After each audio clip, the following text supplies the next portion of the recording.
So I've been procrastinating this video for about the last hour. Did my run this morning and it was warm. It was warm. And I discovered a wall that I hadn't hit yet coming into mile 5.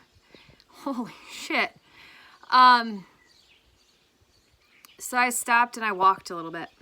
Probably 40, 50 yards, whatever. My route this morning was started in my hometown, where I'm from, and out to the east. It's pretty. I live in the middle of nowhere in Iowa, so it's coming into summer. It's the end of May. It's beautiful. Our weather has been insane this last month, 2 months, but it's just a stellar day out today. Just so beautiful. Anyways, I was listening to some YouTube videos because I'm a motivation addict, and I feel really pulled into this area so much, which is why I'm sitting here. I haven't showered yet. If you had smell-o-vision, you'd be like, oh my god, dude, shower because y'all stink. I stink. It's okay. I sweat like a guy. Whatever, it's fine.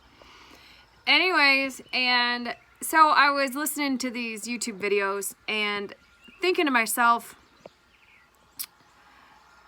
you know, what their message was. Inky Johnson was one of them that I was listening to this morning. And Inky Johnson was a kid that grew up in the projects, and he loved football. He lived for football. And he ended up graduating high school from Crim High School. Nobody ever went anywhere from this high school. And he ended up getting, going to Tennessee, I think he said Tennessee, and I'd have to look, to be honest with you, I don't remember, to college. And he was talking about how his first day at this high school, how bad it was.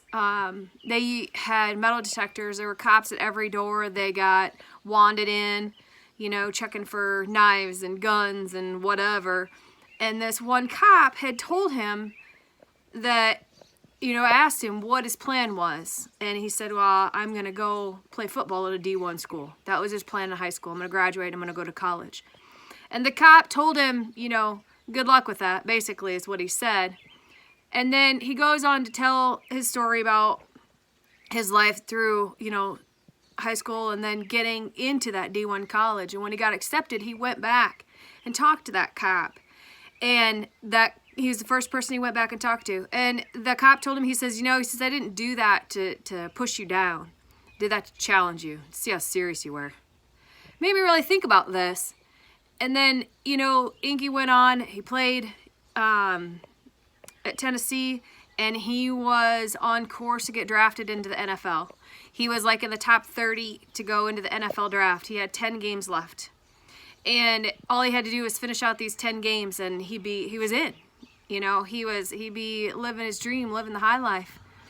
And it came down to this one tackle, and he made the tackle. It was just a regular, easy tackle like normal, and something happened.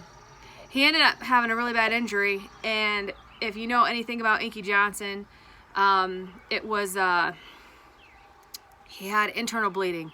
He ended up, what he's paralyzed right arm and hand. He doesn't have any feeling in it or anything anymore. So he said, you know, instead of thinking that his life was over, I mean, his football career was ended in an instant.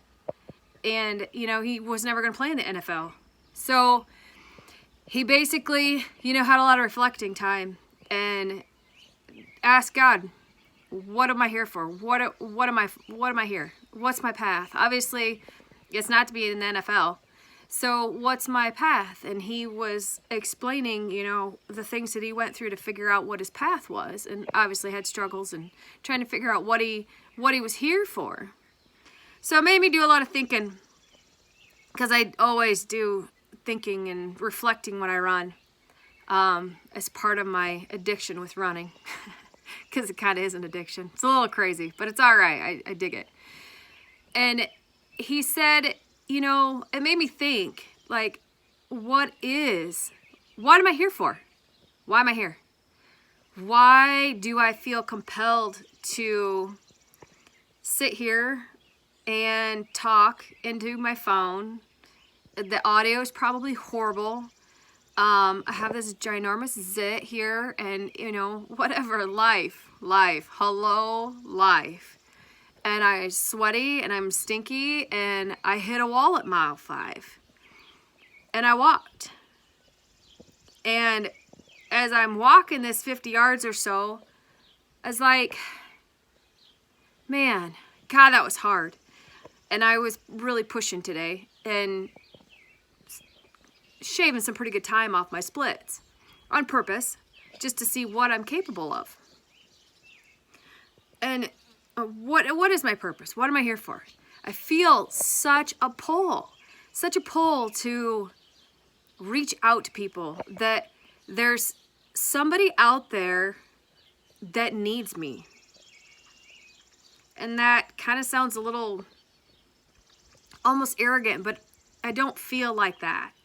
I don't feel like, you know, it's a better than thing. It's not a better than thing. It's just a different perspective thing. And I've always been a people person. I like people, all kinds of people. I am the biggest fucking cheerleader for the underdog you probably ever want to meet. And I don't know if it's just that I see that those people need help, or people need help, and I just feel like I need to help them. It's my job to help them. Maybe I'm a control freak. Okay, wait a minute. I am a bit of a control freak. I take charge of like every situation I'm involved in, and it causes problems sometimes. Not gonna lie, that does happen. But there's times that, you know, I need help too. And if it's something that feeds your soul and you just feel like you gotta do it, don't you just gotta do it? I mean, you just gotta do it, right? I mean, it sounds totally insane. And what's going on in my head right now is totally insane. What I'm thinking about doing is totally insane. And has it been done before? Yeah, it's been done before, but not by me. So what's your thing? What's your thing? What do you keep coming back to? You know, what keeps just plaguing your mind on what do you feel that pull to do? What do you need to be doing? I know now, 42 years old and a half, what I really think I need to be doing. And up until the last few months, I don't think I really realized what that was. And now I seem to have found maybe the direction of the path that I need to be carving. I don't know. I try to open my mind and open my heart and just let whatever light comes in, come in and accept it. And the obstacles that are thrown in front of me, some of them have gotten pretty big. And you just got to go through it. I mean, nobody ever said life be easy. And I don't want to die full. I don't want to die full.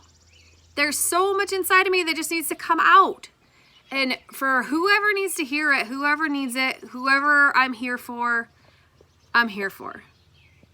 And I can't take all this with me. I'm not done yet. Not done yet.